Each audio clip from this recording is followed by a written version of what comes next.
Thank you, everyone. I want to thank especially our comrade for sharing her very powerful story about her son. So another round of applause.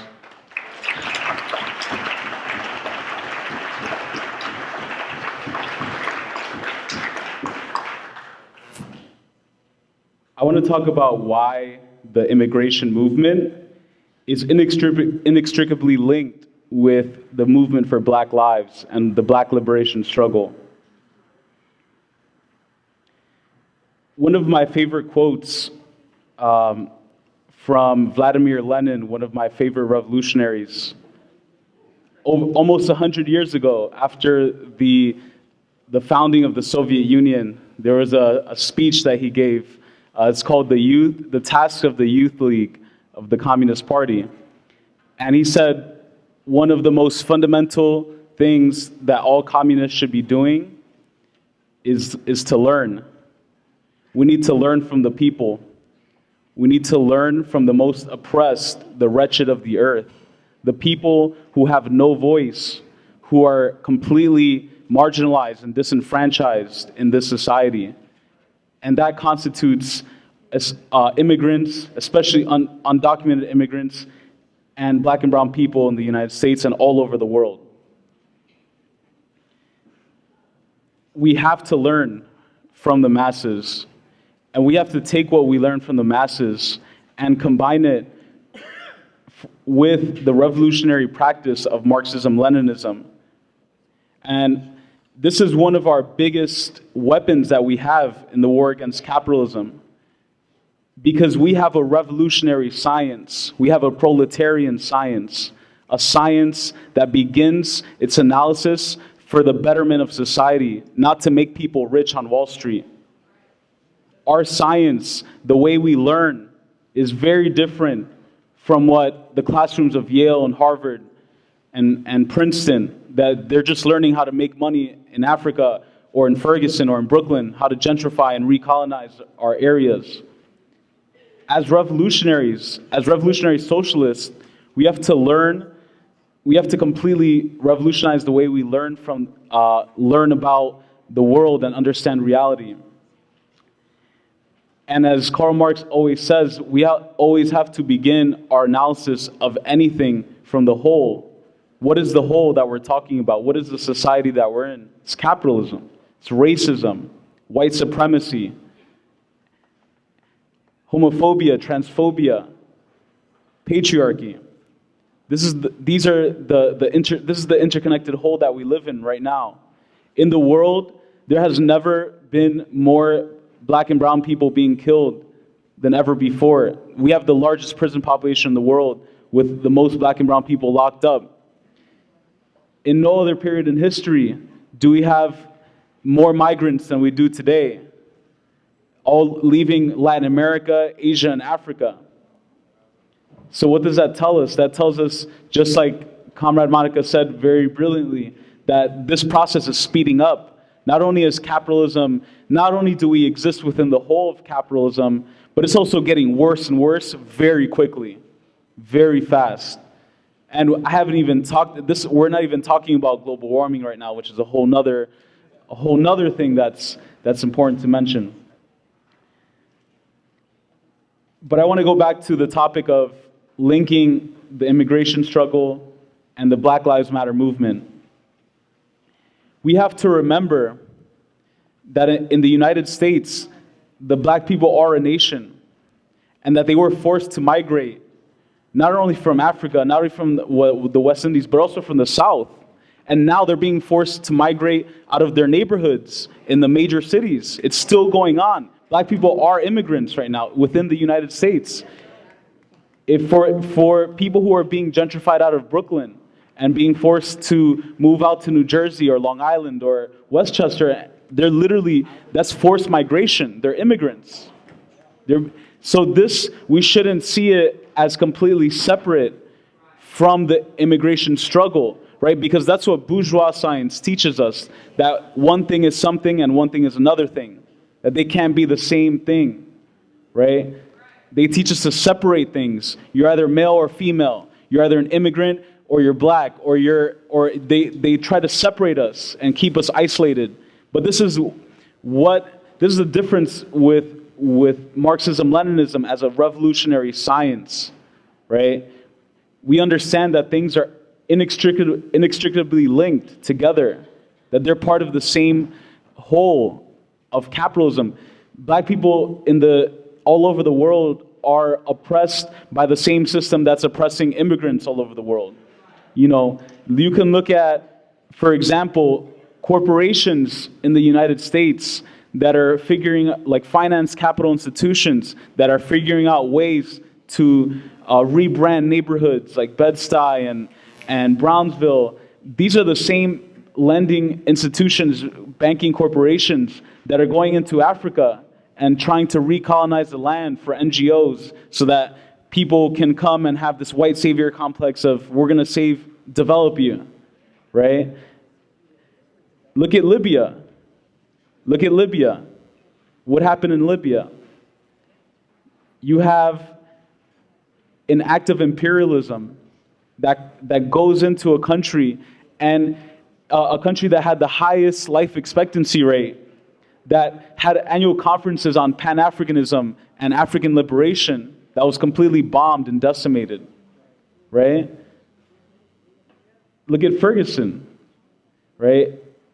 You have a community, a predominantly black community as part of the black nation, and these people are being treated as minorities, as outsiders, as some sort of agitators, right? So my message for this topic of linking the immigration and Black Lives Matter movement is that we have to learn not only the revolutionary theory of Marxism-Leninism, of understanding why everything is interconnected and why everything is part of the larger whole of capitalist imperialism, the system we're in right now. But we also have to learn from the masses. You can read 100, 500, 1,000 books, but if you never have a conversation with an undocumented worker, if you never have a conversation with black and brown people in oppressed communities, then that knowledge is of no use because it's not a practical knowledge. So that's my message. Learn from the people, serve the people, and always have an open mind to everything. And as Monica mentioned, this is not a time to criticize. Our efforts shouldn't be at criticizing movements in any way, shape, or form that are fighting the system. We have to learn about how it's changing, because everything is changing. And we know that racism and capitalism and imperialism hasn't gone away. So we know that the struggle against this system is going to take a new and even higher form. So we have to be prepared. We have to learn. So that's really my message, is how do we build solidarity between the immigration movement and the Black Lives Matter movement? We have to learn from both groups and see them as one class, the working class, the proletariat. So thank you. When the Rodney King rebellion happened in LA, and they saw the solidarity between the black and the brown community that came out and fought together, that put shockwaves in them, that scared the hell out of them. And ever since then, they've been trying to divide that solidarity in the media and other places in order to try to weaken the Black liberation movement. So I wanted to put that in the context. So what do we need to do to destroy this system of capitalism that threatens all of humanity? One thing is to help our class empower and encourage the leadership of the most potentially powerful sectors within it, those who have little to lose and the most to gain. As Marxists, we are not fooled by ruling class ideology encouraging a view of workers as not being the primary engine of revolution. In the first place, we know that material production is not possible without labor, and material production is a necessity of human life. Under capitalism, labor is made to appear like it's less and less a necessity. However, when we see our crumbling infrastructure, the lack of healthcare providers, the lack of teachers needed who would provide educational opportunities to vast numbers, when we see the lack of investment in infrastructures that allow sustainable, environmentally sustainable energy requirements, not to mention infrastructures allowing sufficient food and shelter and other resources increasingly being denied to the majority working and poor people of the world, all of which would benefit massively from massive employment, we see this as a lie, attempting to portray what the ruling class needs versus what humanity needs. But even under capitalism, labor is required for production of surplus value, or profit. And the denial of that profit generated by masses of people for social needs, instead going to the enrichment of a very small minority of super rich, creates an unsustainable situation and tension that has to be resolved. As history shows, tensions between different classes build and force social change on that class that can no longer develop socially necessary productive forces. Today, there are only two major classes facing each other with contradictory realities: one of the exploiter and one of the exploited, who face increased misery due to the ruling class. Workers today provide services to exploiters they refuse to do themselves, from work in the service industry to the thousands of unemployed who wind up either in their military or once again as employed workers in their prisons or detention centers, making little to nothing for their work, or are forced to function as a pool of potential labor that maintain the threat, maintain the threat to keep wages down.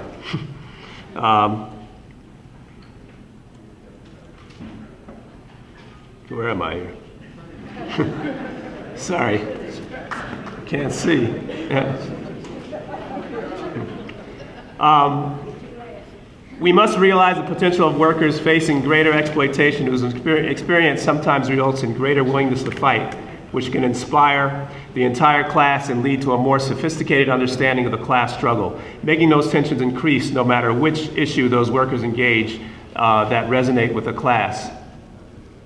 The reality of black and brown working and poor people, like all workers of color, are more likely to be super exploited, have the least to lose and the most to gain from the destruction of capitalism. The historic realities of colonialism in Africa and the kidnapping of slaves to the United States, the historic denial of basic human rights and super exploitation of African people in this country that provided the wealth, allowing the US to become the richest superpower on earth, helped define black people as primary representatives of oppression in the United States, whose treatment coincides with the wins and losses of workers as a whole in this country.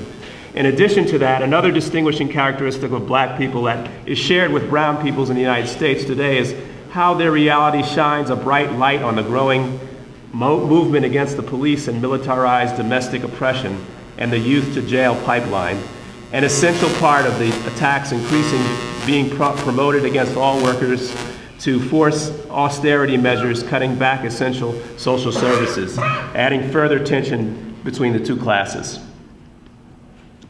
Sorry. And it's reflected in the statistics. Just to use California as an example of a trend that's reflected nationally, although black people make up nearly 7% of the population there, they make up over 16% of those killed by police. Yet while 74% of the population in California is white, only 33% of those killed by police were white. In terms of those killed while being unarmed in California, while Latino and Latina people make up 50% of that number, while only being 30% of the California population. And while black people in this state make up just 7% of the population, there are 21% of those killed by police while being unarmed, meaning that black unarmed fatalities are the most overrepresented in terms of ethnicity. However, our historic mission does not end with the evils of capitalism, since capitalism has morphed into its extreme, imperialism. Imperialism represents capitalism at its most desperate, when profits can only come through the ruin of countries beyond its borders by economic and military means. U.S. imperialism under the Obama administration has increased its new-style colonial grip on Africa, with increased military presence and war like its one-sided war in Libya. Most of the immigrants forced to immigrate into the U.S. result from these U.S. policies against Mexico, Central America, and South America. The Obama administration's so-called war on drugs spends billions not to stop the flow of drugs, but to prop up paramilitary forces engaged in drug trafficking, are providing more money and weapons to official military forces that target civilians. The murder rates in Mexico, Honduras, Guatemala, and El Salvador have skyrocketed. As of 2014, Honduras had a daily rate of 19 murders a day. One of the 52,000 unaccompanied children at the border since October 2013. Over 15,000 were Honduran. This is a direct result of the U.S. orchestrated coup in 2009. In Puerto Rico, we see an entire nation of brown people. I can't see it. In Puerto Rico, we see an entire nation of brown people being bankrupt by multinational banks led by Citibank, the same bank that targeted Detroit. This doesn't take into account the economic devastation from predatory trade policies in place over many years, forcing migration, yet immigrants here must listen to the fascist-like speeches from Republican candidates as part of their scapegoating of immigrants during this election year, joined by Democratic candidates who excuse the policies of the Obama administration, which has increased deportations to nearly 3 million, an historic record. These policies have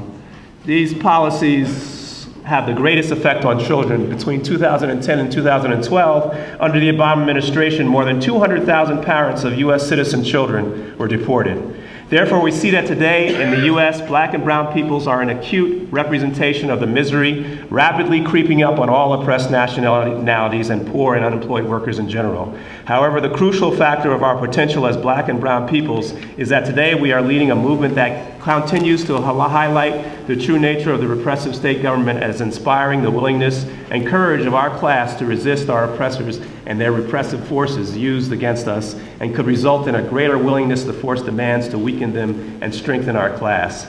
Imperialism continually and more rapidly decreases the living standards of its own workers within its borders and makes their reality more resemble workers abroad. While this carries a great potential to build solidarity with workers now and more aware of sharing a more common experience, it also is used to blame the suffering of workers here in the United States on immigrants here, as both Democratic and Republican candidates are attempted with blatant and less blatant methods. And the ruling class never tires in attempting at trying to discourage solidarity. Am I done? Your time is up. Okay, I'm going to conclude with, but neither fascist speech nor justifications for anti-immigrant policies can make disappear a reality as plain as day on the streets, that reality of ICE raids and the violent, raw murder that we see every day. The Black Lives Matter movement has catapulted the struggle using a reality and provided a glimpse of what leadership led by the oppressed, especially trans and LGBTQ within the oppressed, especially women, can do. The Black Lives Matter movement is not going away and will become more powerful as it follows the historic pattern of black liberation movements in this country that incorporated and aligned with the reflective reality of brown lives. Alliances forged between the Black Panthers, Brown Berets, Young Lords were a perfect answer to attempt to denying common realities of poverty, unemployment, and repression. Building solidarity is essential, both the anti-imperialist struggles abroad and with those same nationalities within the United States, to identify a common enemy, a clear common exploitation, both making white workers recognize that they cannot win without building solidarity and trust with black and brown peoples fighting against police and state terror, and helping to build the natural alliances between black and brown workers will help the growing layer of our class, reflecting more women and people of color, point a more militant direction of struggle for our entire class. And that is our historic mission today in building a movement to destroy capitalism. Thanks.